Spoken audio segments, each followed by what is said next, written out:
નામ કલ્પેશ બારોટ, પ્રવક્તા સુરત જિલ્લા કોંગ્રેસ સમિતિ।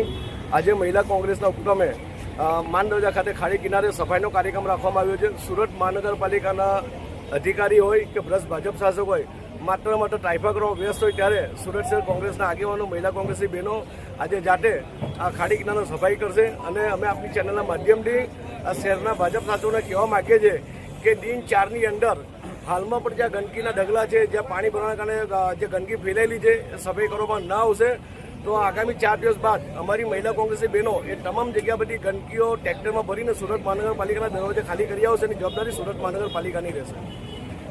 પ્રમુખ સર, સુરત સૂર્યા કોંગ્રેસ આજ રોજ માન દરવાજા ખાતે ખ્વાજાનગર સોસાયટી છે, ખાડી કિનારાની વસ્તી અહીંયા ખાડી કિનારાનો એરિયા છે।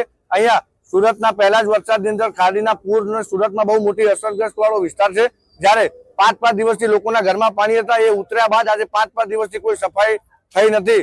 સુરત મહાનગરપાલિકાના શાસકો અને ભારતીય જનતા પાર્ટીના કોર્પોરેટરો સદંતર નિષ્ફળ છે પ્રી મોન્સૂન કામગીરીમાં, અને એ લોકો પોતાની તિજોરી ભરવામાં જ માને છે। લોકોની જનતાનો એમને કશી પડી નથી।